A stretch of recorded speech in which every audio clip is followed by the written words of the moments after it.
Go-routines são inúteis para desenvolvimento back-end. Bom, pelo menos é isso que esse post no Reddit está dizendo, né? Vamos ler aqui junto. Hoje eu estava ouvindo um podcast e um dos hosts disse que basicamente go-routines são inúteis para desenvolvimento back-end porque a gente não usa mais sistemas multicore quando a gente faz deployment. A gente, na verdade, usa várias instâncias single-core. Então eu estava me perguntando se na experiência de vocês é verdade que hoje em dia a gente só faz deploy para instâncias single-core. Disclaimer, eu não sou um desenvolvedor Golang, eu sou um desenvolvedor júnior Java, mas eu tenho muito interesse em aprender Go. E esse aqui é o link do podcast. Primeiro, maneiro que o cara é júnior e tá interessado num assunto que é bem complexo, na verdade. E eu acho que o post bem de boa, depois a gente vai dar uma assistida no podcast. Na verdade, vamos assistir o podcast logo, vamos ver o que o cara tem a dizer. I'm gonna add to this.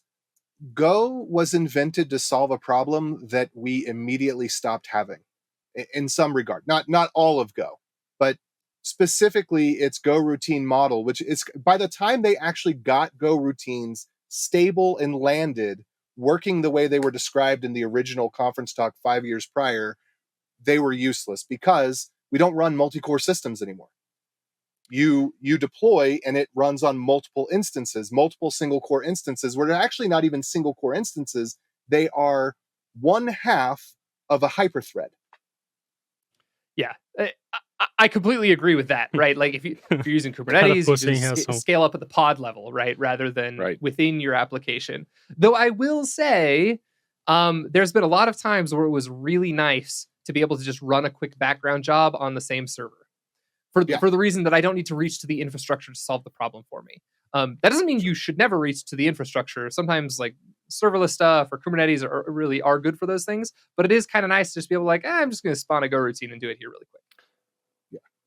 But in general, like the in-process concurrency, ridiculously important. In-process parallelism, not actually that important. Yes, in web servers, yes. Tá, vamos lá. Primeiro, antes de mais nada, um disclaimer aqui, tá? Eu não sou nenhum expert em infraestrutura. Pelo contrário, eu tenho muito pouco conhecimento em infraestrutura, então eu não sei se o que ele tá falando faz sentido para Kubernetes, serverless. Pode ser que faça e foge da minha área de conhecimento. Então, se você trabalha com isso, deixe nos comentários se falar alguma besteira, por favor, me corrijam. Dito isso, eu acho que ele não entende direito como funciona Go Routines, ou eu entendi errado o que ele quis dizer. Porque ele falou, primeiro, que a gente só faz deployments em instâncias single core.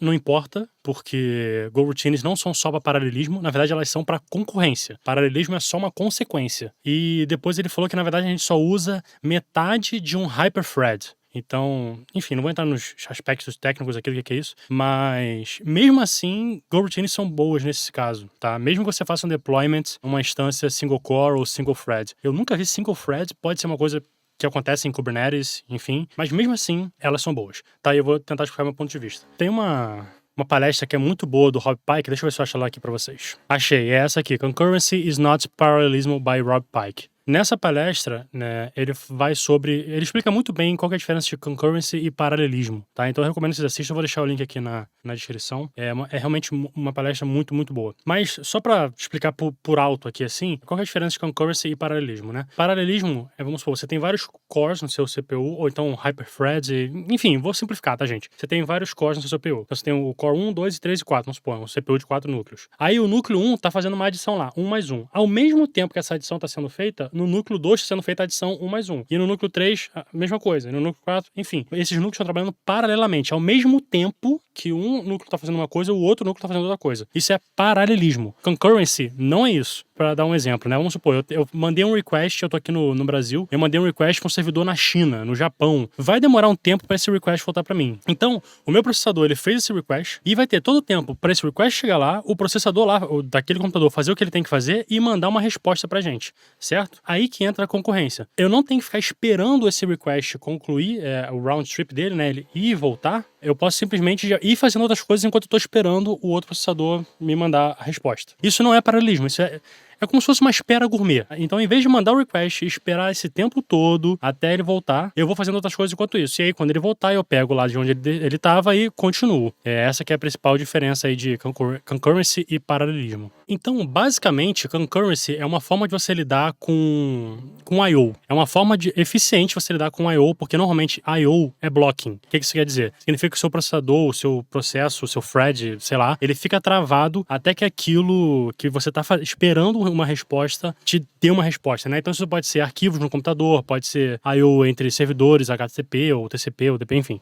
É só pra vocês entenderem. Concurrency é uma forma melhor de você lidar com I/O blocking, beleza? E uma coisa que eu acho legal explicar também é que Go Routines não são threads do sistema operacional. O runtime de Go tem o próprio scheduler e ele que faz o gerenciamento das Go Routines. Não é no sistema operacional. Então, quando você faz o spawn de uma Go Routine, você não está criando um novo thread. O runtime de Go, usando o scheduler dele, está fazendo o gerenciamento daquele thread e ele que está gerenciando as Go Routines. Isso é bem importante de saber. Go Routines nada mais são do que green threads, tá? Só que de uma forma muito bem feita. Inclusive, eu ouso dizer que o scheduler de Go é o mais eficiente open source do mundo. Posso estar enganado, me provem aí se eu estiver enganado, mas eu ouso dizer isso, beleza?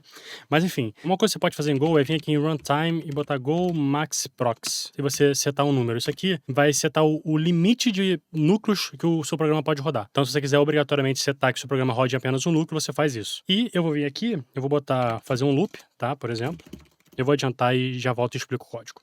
Então, eu escrevi um código aqui que basicamente ele faz o seguinte. É um loop decrescente, né? Então ele começa em 10 ele vai até 0. E aí o que eu faço? Aqui dentro da Go Routine, né? Dentro de uma função chamada em outra Go Routine, eu durmo i vezes 10 vezes 1 milissegundo. Então no caso de 10 eu vou dormir 100 milissegundos. No caso de 9, 90 milissegundos. No caso de 8, enfim. E no caso de 10 eu coloquei aqui obrigatoriamente para ele demorar mais ainda. Então em vez de dormir 100 milissegundos, eu vou dormir 200 milissegundos, que é para vocês verem que isso aí vai funcionar mesmo com um núcleo só.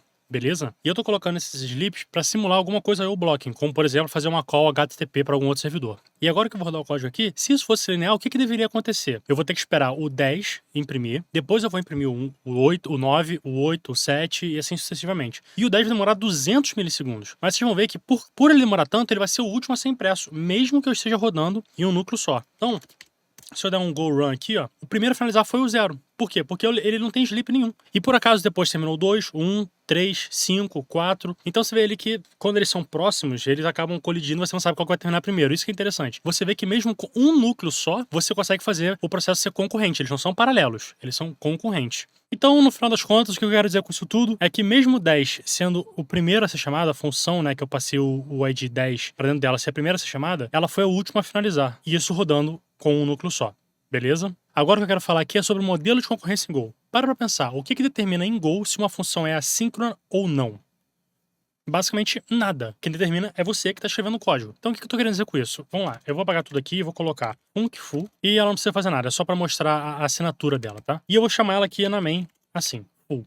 Cara, eu posso fazer essa função ser concorrente simplesmente botando um Go antes dela. Go full. Pronto. E agora ela é concorrente. E não mudou a assinatura dela, ela se comporta exatamente igual. Claro, você tem que pensar em métodos de fazer sincronismo depois, né, quando você começa a mexer com o código assíncrono, e tem que tomar cuidado também com condições de corrida. Mas isso também não quer dizer que, usa concurrency para tudo. Todo o meu código agora ele vai ser assíncrono.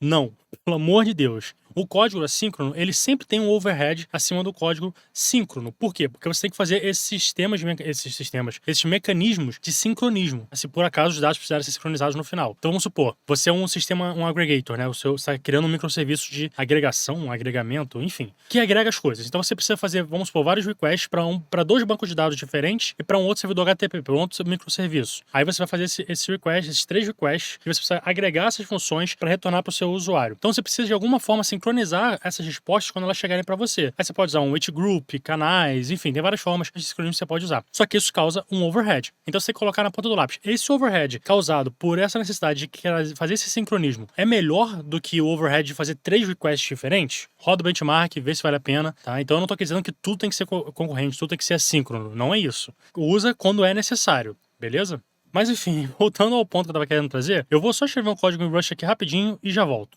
Então aqui, eu escrevi o código tanto em Rust quanto em TypeScript. Percebe que eles são bem parecidos. E eu sei que esses códigos não são exatamente equivalentes porque tem diferença ali entre Rust e TypeScript, principalmente Node.js, né? Porque em Node.js, funções async, elas são greedy. O que isso quer dizer? Elas rodam imediatamente, certo? Assim que elas são chamadas. Já em Rust, elas não são chamadas a não ser que você coloque ponto await. Aí sim elas são chamadas. Mas enfim, é só um exemplo. Continuando. Qual que é a principal diferença aqui entre esse modelo de concorrência e o modelo de concorrência em Go? Que a gente chama de function coloring. O que isso quer dizer? A função ela foi colorida. o que obriga ela a ser chamada num contexto assíncrono. Então aqui na assinatura da função, tanto nessa quanto nessa, obrigatoriamente ela vai ter que ser chamada num contexto assíncrono, porque a assinatura dela exige isso. No TypeScript é a mesma coisa. Aqui eu estou retornando uma promise e aqui eu estou falando async no começo da função e retornando uma promise também. A gente coloriu essas funções de tal forma que elas agora são obrigatoriamente assíncronas. Agora essa função aqui, funcTree, né, e no TypeScript functionTree. Essa função, obrigatoriamente, ela é síncrona. E é essa que é a grande diferença de mentalidade em Go. E que eu acho incrível, assim. Que quem determina se a função sendo chamada é assíncrona ou não é quem está chamando, e não a função em si. Eu acho isso realmente muito, muito interessante. E eu tô aqui falando de Rust assíncrono como se fosse a coisa mais simples do mundo, né? É só colocar ali async e depois bota um ponto await e pronto. Irmão, vai tentar fazer código assíncrono em Rust. Primeiro que traits não podem ser assíncronas, já começa por aí. E aí você vai precisar de runtime, normalmente o pessoal usa Tokio, aí você tem que fazer aquele macro mágico lá que transforma a sua função main em assíncrona, e aí você tem que começar a lidar com pin, unpin, arc, mutexes. Cara, é uma complicação, sério. Eu não tenho a menor ideia, tá? Eu botei ali como se eu fosse expert em assíncrono em Rust, eu não sou. Tipo, longe disso. Porque código assíncrono em Rust é muito difícil. Em Go é extremamente mais simples. Então, enfim, isso foge completamente do assunto lá do cara do podcast, mas de qualquer forma, a moral da história, Go routines são muito boas, na minha opinião. Beleza? Mas enfim, por esse vídeo é isso, eu espero que você tenha gostado. Deixe aí nos comentários qual que é a sua opinião, se Go routines realmente são inúteis para desenvolvimento back-end ou não. Beleza? Até o próximo vídeo. Valeu!